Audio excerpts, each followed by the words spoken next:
জয় হিন্দ দর্শক বন্ধুরা, কেমন আছেন সবাই? আশা করি সবাই অনেক অনেক ভালো আছেন।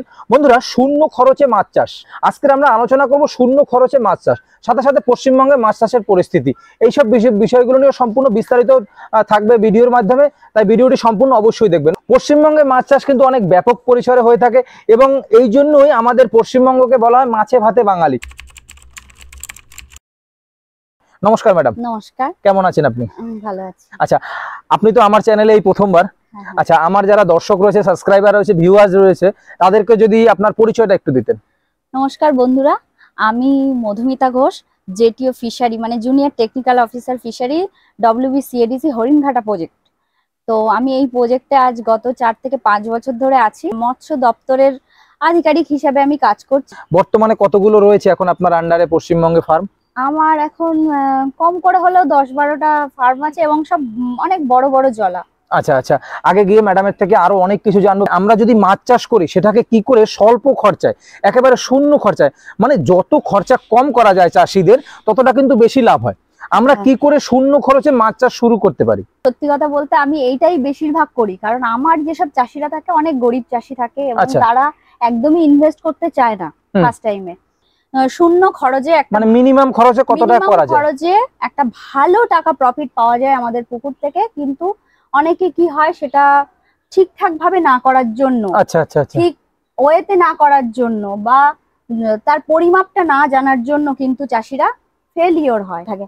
কিন্তু আমার মানে আমার এই সরকারি দপ্তর থেকেই যে যারা ট্রেনিং নেয়, ট্রেনিং নিয়ে পরে চাষ করে, আমি এবং সবার সাথেই মোটামুটি জুড়ে থাকি আর কি। বিশেষ করে এই বিষয়টার উপর ফোকাস দিই যে কম খরচ করে আয় করা যায়, কিন্তু তার জন্য যে প্রবলেম গুলো সেগুলো আমাদের জানতে হবে। এই মাছ চাষটা কি অর্গানিক ভাবে হবে, না এমনি যে নরমাল ভাবে যেভাবে আমাদের চাষিরা পুকুরে চাষ করে সেইভাবে করা যাবে, বা আপনাদের কোনো আলাদা টেকনিক রয়েছে?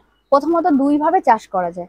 একটা হলো অর্গানিক ভাবে চাষিরা নিজেরা বাড়িতে খাবার তৈরি করে খাইয়ে মাছটাকে চাষ করবে, এবং চাষিদের বাড়িতে কি হয় বিভিন্ন গোবর থাকে, গরু হাঁস মুরগি প্রত্যেকের বাড়িতেই চাষিদের বাড়িতে থাকে, সেইগুলোকে কাজে লাগিয়ে একটা চাষ করা যায়। আর একটা হলো কমার্শিয়াল ওয়েতে চাষ করা যায়, বিনা খরচে যেটা করা যায়। সেটার জন্য কয়েকটা জিনিস জানতে হয়, কয়েকটা লক্ষ্য জানতে হয়। সেগুলো যেমন আমরা পুকুরে মানে চাষিরা পুকুরে যখন মাছ ছাড়ে, কিছু মাছ রাস্তা দিয়ে বা কোনো হ্যাচারি থেকে এনে নিজেরা ছেড়ে দেয়। তারা জানে না কতটা পুকুরে কতটা জলা, মানে জলের স্তর অনুযায়ী, জলের গভীরতা অনুযায়ী এবং আমার কত বিঘা জমিতে কতটা মাছ ছাড়বো, মানে রেশিওটা ঠিকঠাক ভাবে রাখতে হবে। ঠিকঠাক ভাবে রাখতে হবে এবং তাদের খাবারের পরিমাণটা কিভাবে দেব, কোন সময়টা খাবার দেব, এবং জলের বিভিন্ন ধরনের, এর জন্য একটা ছোটখাটো ট্রেনিং নিয়েও সে যদি একটু ভালো করে বোঝে। এই ট্রেনিং গুলো কি বিভিন্ন প্রাইভেট সংস্থা দিচ্ছে, না সরকারি মাধ্যমেও ট্রেনিং গুলো পাওয়া যাবে? দেখুন, ট্রেনিং গুলো 2 ভাবেই হয়। বিভিন্ন চাষিরা যারা ইচ্ছুক মাছ চাষের জন্য, আমি সবসময় চেষ্টা করব মানে বিনা খরচে, যদি সরকারি ভাবে যদি বিভিন্ন ধরনের বিভিন্ন RCT তে ট্রেনিং হয়, SBI বিভিন্ন ব্যাংকিং এর যেসব ট্রেনিং গুলো হয় সেখান থেকেও নিতে পারে। যেমন পঞ্চায়েত এন্ড রুরাল ডেভেলপমেন্টের আন্ডারে ট্রেনিং হয়, বিভিন্ন এগ্রিকালচার অ্যালাইন যেসব সংস্থাগুলো হয় সেখান থেকে ট্রেনিং নিতে পারে। বা কেউ যদি সেই সোর্স না পায়, আমি বলবো একটা প্রাইভেট সংস্থাতে হলেও কিছু অল্প ইনভেস্ট করেও যদি ট্রেনিংটা নিতে পারে, লস হবে না। এই মাছ চাষ করতে গেলে আমাদের পশ্চিমবঙ্গে অনেক ধরনের অনেক মাছ চাষ হয়। কেউ রুই কাতলা মৃগেল, যেগুলো সাদা মাছ বলে থাকি আমরা, বা চারাপোনা বলুন বা বাটা মাছ, বিভিন্ন ধরনের চাষ হয়। এই কোন ধরনের মাছ চাষটা মানে স্বল্প খরচায় অধিক লাভ করা যায়, সেই রেশিওটা আমি একটা বলে দিচ্ছি এখন ছোট্ট করে, আমি এই ভিডিওর মধ্যে যতটা বলতে পারবো। এবং আমি সবসময় আমি ভিডিওতেও বলছি এবং আমার নাম্বার নিচে থাকবে। কোনো চাষিদের যদি কোনো রকম কোনোদিন কোনো প্রবলেম হয়, আমি এটা নিজে থেকেই হেল্প করি বা আমি জানিয়ে দিই। কোনো মাছের রোগ হলে বা কোনো কিছু হলে আমি কিন্তু সবসময় সাহায্য করি। এবং আমি আজকে যে রেশিওটা বলবো 1 বিঘা জমির উপরে, এবং তার সাথে আরো কিছু একটা নতুন কিছু টোটকা আমি বলবো, যেটা দিলে কম খরচে আমার লাভটা বেরিয়ে আসবে। সাদা মাছের মধ্যে মূলত শিঙি মাছ। শিঙি মাছ? হ্যাঁ, কিন্তু এটা তো ক্যাটফিশ। ক্যাটফিশ, সাদা মাছের পুকুরে ক্যাটফিশ খুব ভালো হয়। তাহলে ওই যে ক্যাটফিশটা রয়েছে সাদা মাছের ভিতরে দিলে পরে, সাদা মাছ যেগুলো রয়েছে নরমাল মাছগুলো, যেমন রুই কাতলা মৃগেল, এগুলোর খাবারটা খেয়ে নেবে না ক্যাটফিশ? একদম না। ক্যাটফিশ মূলত খুব শান্ত স্বভাবের একটা মাছ।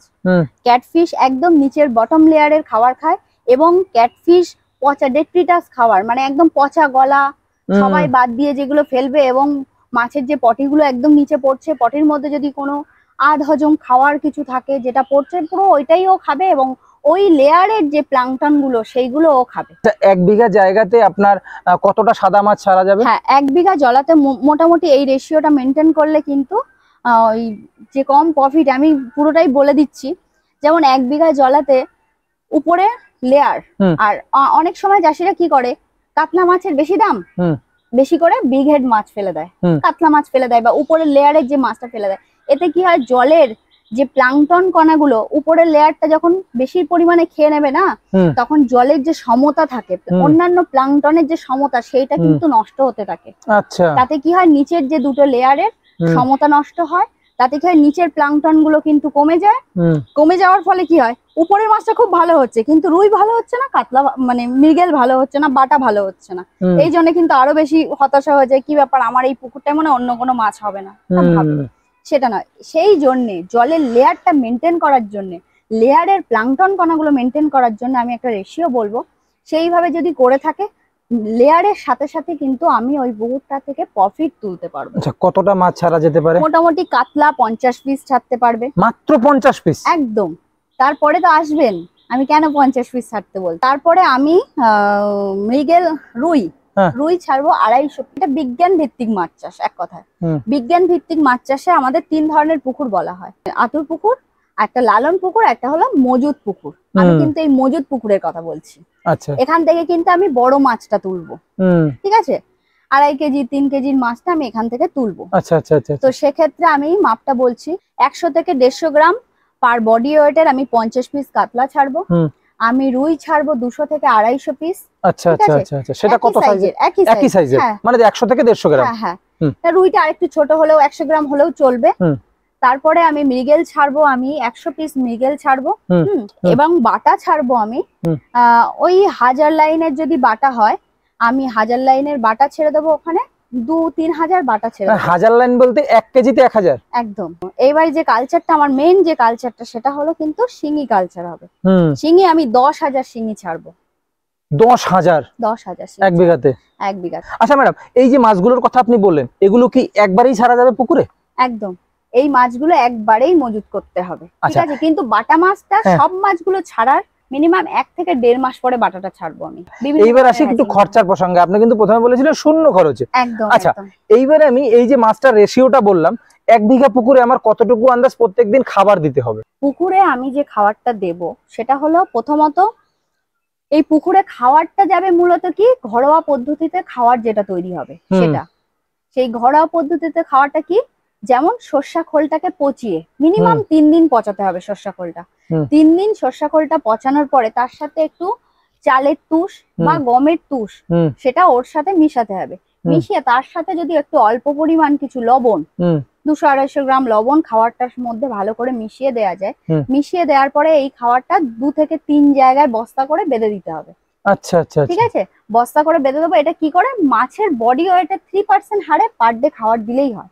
এই খাবারটা প্রতিদিন যে দিতে হবে তা না, খাবারটা বস্তায় আজকে বেঁধেছি, কালকে আমি বস্তাটা তুলে যদি দেখি যে খাবারটা খাইনি, পরে একদিন গ্যাপে দিলেও হবে। আর যদি দেখি বস্তায় খাবারটা খেয়ে নিয়েছে, পরের দিন আমি খাবার দেবো। তাহলে এই সামান্য খাবার দিয়ে আমার কিন্তু এই রুই, আচ্ছা, যে বস্তায় দিলে সব ধরনের মাছই এসে খেয়ে নেবে? সব ধরনের মাছই খাবে, এবং যেটা গোলে যেটা নিচে পড়বে সেটা শিঙি মাছ যেটা আছে। শিঙি মাছ আর বস্তা দিয়ে খাবে না? না, ওর নিচের লেয়ারে যে খাবারগুলো পড়বে ওখানে। আর কিছু মেনটেন করতে হবে, যেমন প্রতি মাসে একবার করে চুন করতে হবে। এই যে রোগের কথাটা বলছিলাম, রোগ আসতে দিলে চলবে না, তাই প্রতি মাসে, আর জলের পিএইচ মেনটেন করার জন্য যে চুন সেটাকে দিতে হবে, তাই প্রতি মাসে একবার করে 10 কেজি চুন দিতে হবে। এবং এইটা কিন্তু একটা ভালো, মানে একটা বলছি আমি রেশিও, 10 কেজি পার বিঘা প্রতি। 10 কেজি যে চুনটা দেবে, আগের দিন চুনটা ভিজিয়ে রাখবে, সকালের দিকে 9টা-10টার মধ্যে চুনটা আমাকে পুকুরে অ্যাপ্লাই করতে হবে। তো পুকুরে অ্যাপ্লাই করার সময় কি করতে হবে, ওখানে 200 থেকে 250 গ্রাম পটাশিয়াম পারম্যাঙ্গানেট ওই চুনের মধ্যে একটু মিশিয়ে নেবে। এটা প্রতি মাসের একটা করে ডোজ হবে। আচ্ছা ম্যাডাম, তাহলে এই যে আপনি খাবারের প্রসঙ্গ বললেন বা মাছ ছাড়ার প্রসঙ্গ বললেন, আমার শূন্য খরচটা কোথায় গেল? একদম শূন্য খরচ নয়, আপনি বিঘা প্রতি যে মাছের আমি রেশিওটা বলেছি, আপনি হিসাব করুন। আপনার শিঙি মাছ, আমি শিঙি মাছের কথাটা বলছি, একটা চাষি উপরের যে মাছগুলো চাষ করছি সেখান থেকে যে ইনকামটা আসবে সেই ইনকাম দিয়ে ওই মাছের খাওয়ার এবং মাছের পরিচর্যা, চুন, পটাশিয়াম যাই লাগবে সবকিছু দিয়েও চাষির কিন্তু সংসার চলে যাবে। এবং শিঙি মাছের যে অ্যামাউন্টটা থাকবে সেটা কিন্তু প্রফিট। কাতলা মাছ 50 পিস কাতলা ছেড়েছিলেন, তার এক বছরে তার ওয়েট কত হতে পারে? 2 কেজি। আমি 2 কেজি ধরেই যদি এগোই, 2 কেজি মাছের বাজার রেট আছে এখন 250 টাকা। ঠিক আছে, 2 কেজি ইন্টু 250 করুন। আমি 200 টাকা করলাম, 2 দুগুণে 4, 40,000 টাকা আমি কাতলা মাছ থেকে পেয়েছি। রুই মাছ আপনার রুই মাছ আমার কত ছিল? 250 পিস রুই মাছ ছিল। আমি ওখানে 200 কেজি রুই মাছ তুললাম। 200 কেজি আমি পার কেজি ধরছি, কিন্তু প্রফিট কিন্তু আরো বেশি আসবে যখন আমি করবেন। তাহলে আপনার ওই 200 কেজি মাছের থেকে ইন্টু যদি 160 টাকা করেও বাজারে আপনি বিক্রি করতে পারেন তাহলে কত আসবে? আপনার 200 ইন্টু 100 টাকা করে ধরুন, 20,000 টাকা। আরো কমিয়ে দিলাম, 20 থেকে 30,000 টাকা ওখানে আসবে। 30,000 টাকা, 30,000 টাকা আর উপরে 40,000 টাকা, কত হলো? 70,000 টাকা। 70,000 টাকা। এখন আমার মৃগেল আছে, বাটা আছে, এই সব নিয়ে শিঙি আমি পরে আসবো। মৃগেল, বাটা, গ্রাস কাপ, সাইফিনাস, এখান থেকে আরো 50,000 টাকা আসবে আমার। আরো 50,000, তাহলে পরে 1,20,000 টাকা আমার হলো। তার মানে এখানে আমার শিঙি মাছ যেটা রয়েছে সেটা সম্পূর্ণ ফ্রি অফ কস্ট। একদম ফ্রি অফ কস্টে উৎপন্ন হলো। এবং শিঙি মাছের দামটা আমি বলে দিই, 10,000 শিঙি মাছ থেকে মিনিমাম 6 কুইন্টাল মাছ পাবে। 6 কুইন্টাল এক বছরে? এক বছরে 6 কুইন্টাল মাছ যদি আমি বাজার খুব যদি কমও হয় 500 টাকার কম শিঙি মাছ বিক্রি করতে 400 টাকাই ধরলাম আমি, 500 টাকাই ধরবেন, 2,40,000 আসবে, 2,40,000 হলো ফ্রি। মানে 2,40,000 টাকা আপনি একেবারে ফ্রি অফ কস্ট পেয়ে যাচ্ছেন। একদম। হ্যাঁ, আমি যে রেশিওটা বললাম, মানে হিসাবের রেশিওটা বললাম, একদম একদম বাজারে যদি খুব বাজার খারাপ থাকে তাহলেও কিন্তু এই লাখটা মানে 3 লাখ টাকা প্রফিট এমনি পাওয়া যাবে, মানে 1 বিঘাতে, 1 বিঘা জমিতে। এবার আপনি ওটা যদি বিঘার পর বিঘা কনভার্ট করেন কত হবে সেটা আপনারা, সেখানে রেশিওটাও বাড়বে, মাছের পরিমাণও বাড়বে, খাবারও বাড়বে। আচ্ছা ম্যাডাম, এই যে এটা বললেন, এটা এই রেশিওটা যেটা বললেন এটা কমার্শিয়ালি করা যেতে পারে? একদম। আমি যদি নেক্সট আবার কোনো আমার ভিডিও হয়, আমি কমার্শিয়াল ওয়েতে পুরো 1 বিঘা জমিতে, সেটা বিভিন্ন ধরনের মাছ হয়, কেউ যদি একটা কোনো মাছের উপরে করে, শিঙি মাছ করলো, শিঙি মাছের উপরে আমি প্রফিট বলতে পারবো তার কতটা ইনভেস্ট। পাবদা মাছ যদি পাবদা করে, আমি অলরেডি আমি একটা পুকুরে পাবদা মাছ করেছি, কিন্তু ওই বিনা খরচে পাবদা মাছ করছি। আচ্ছা, বিনা খরচে, বিনা খরচ বলতে মিনিমাম খরচা? একদম মিনিমাম খরচা, মানে প্লাঙ্কটন গ্রো করে কি করে পাবদা মাছ করা যায় সেটা আমি করছি। আচ্ছা, তো পরে আমি আরো। আচ্ছা আচ্ছা ম্যাডাম, আপনাকে অনেক অনেক ধন্যবাদ। বন্ধুরা, আজকে আমরা জানলাম যে আপনারা একবারে স্বল্প খরচায় কি করে মাছ চাষ করতে পারেন, যে আপনাদের যে প্রফিটটা রয়েছে সেটা দ্বিগুণের থেকে 3 গুণ কিভাবে করতে পারেন, সেই বিষয়গুলো আপনাদেরকে জানালাম। যাই হোক দর্শক বন্ধুরা, ভালো থাকবেন সবাই, দেখা হবে কোনো নতুন ভিডিওতে, কোনো নতুন ফার্মিং নিয়ে, কোনো নতুন খামারের সাথে। আমাদের প্রতিবেদনটি যদি আপনাদের ভালো লেগে থাকে তাহলে প্লিজ চ্যানেলটি সাবস্ক্রাইব করে পাশে থাকবেন।